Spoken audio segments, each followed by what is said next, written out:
เป็นหนุ่มราศีเมษครับเขาบอกว่ารักใครไม่ง่ายแต่รักจริงและรักนานครับตอนซ้อมไม่เห็นมีพูดอย่างนี้เรียกมาแนะนำตัวหน่อยเถอะคนเขายังไม่รู้จักเราสวัสดีครับปุ๊กพัชระครับผมครับสูงเท่าไหร่ครับสูงเท่านี้สูงกว่าพี่นิดนึงเราไม่รู้ปุ๊กหนักเหรอเคยรู้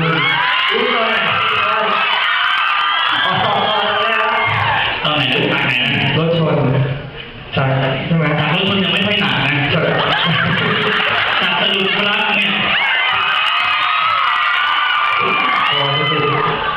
คือตอนซ้อมเนี่ยอาจจะแบบว่า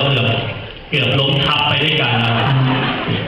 โชคดีก็ลงไปทิ้งหายไปในทรายเฮ้ยมีเสียงเซนเซอร์เหรอถึงว่าเป็นตุ้นว่าปลาคุณหรือเปล่ามีปลาอะไรครับสวัสดีครับผมน้องชายโอมานะครับคนอาจจะเคยเห็นเฉพาะในเฟซบุ๊กไหมครับน้องแชมป์ครับเป็นสัมภาษณ์ที่ต้องมีน้องสาวด้วยครับที่เนาะไหน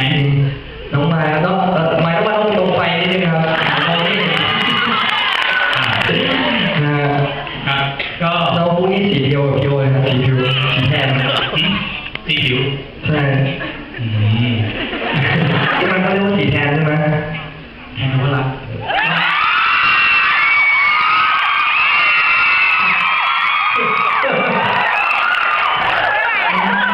ปกติก็ไม่เก่งขนาดนี้นะ